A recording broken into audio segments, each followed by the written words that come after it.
Jusqu'où Emmanuel Macron ira? Vous avez peut-être lu dans plusieurs journaux cette parole du président de la République confortant son ministre Olivier Véran, en traitant tous les opposants, tous les Français qui s'interrogent sur la politique du gouvernement de connards. Dans la vie, vous savez, on est toujours le connard de quelqu'un. Mais on pourrait s'en amuser si ce dont il s'agissait n'était pas grave, c'est-à-dire la vie des Français. La vie des Français. 68 000 morts. Et un gouvernement et un ministre qui ment en permanence.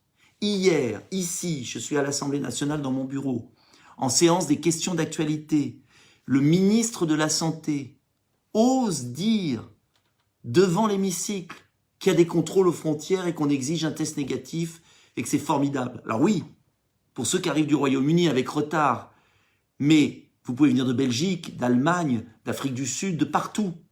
On n'exige pas de contrôle de tests négatifs à l'entrée aux frontières, en France. Si vous allez en Italie, on en exige un. Pas si vous venez d'Italie en France.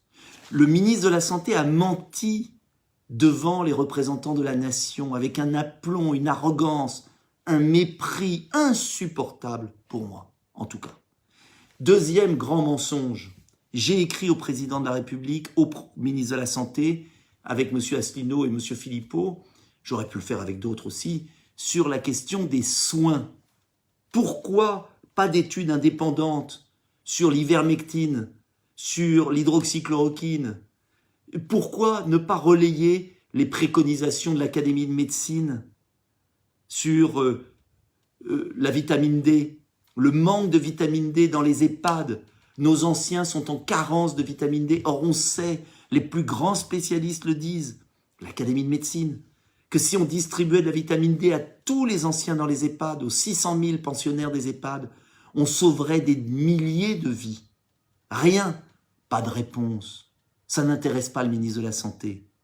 C'est le même ministre de la Santé qui m'avait menti en février à Matignon en me disant droit dans les yeux qu'il y avait le nombre de masques suffisant. Alors que pendant ce temps-là, son administration brûlait les masques. Ce qu'ils ont fait avec les masques, ils l'ont fait avec les tests. Aujourd'hui, ils nous mentent sur les frontières, ils nous mentent sur les soins, car il faut soigner les malades de la Covid et non pas leur donner du Doliprane. Enfin, troisième énorme mensonge du pouvoir sur les lits d'hospitalisation. J'ai la carte ici des fermetures de lits. Oui, vous êtes assis.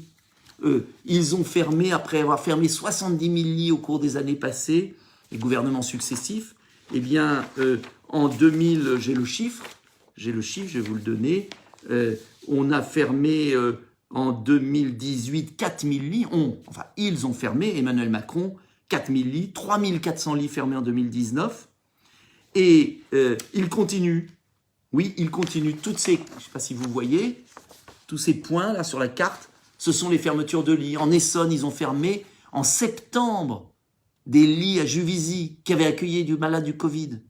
Et le président de la République a menti aux Français en nous disant avant le confinement de novembre qu'il faudrait avoir 9 000 lits de réanimation. Aujourd'hui, M.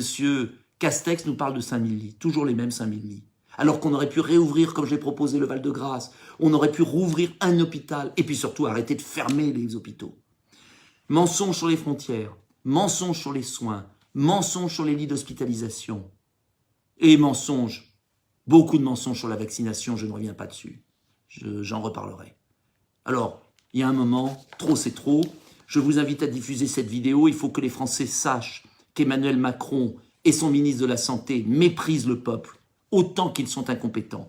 Et il faut que les Français sachent que je propose une voie avec le fameux plan B comme bon sens, pour contrôler nos frontières et éviter l'arrivée de nouveaux variants, pour donner des masques FFP2 à nos anciens pour qu'ils reprennent vie, pour soigner avec l'hydroxychloroquine, l'ivermectine, la vitamine D, bien sûr avec une étude indépendante, je ne suis pas médecin, pour augmenter le nombre de lits de réanimation. En un mot, pour que le pays puisse vivre avec le virus, surmonter les épreuves et revivre.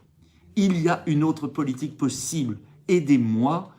Écrivez à tous vos parlementaires En Marche. Oui, écrivez-leur. Dites-leur la vérité, le cri de colère des Français et surtout le fait qu'il y a une autre politique possible. Diffusez cette vidéo. Aidez-nous. Trop, c'est trop.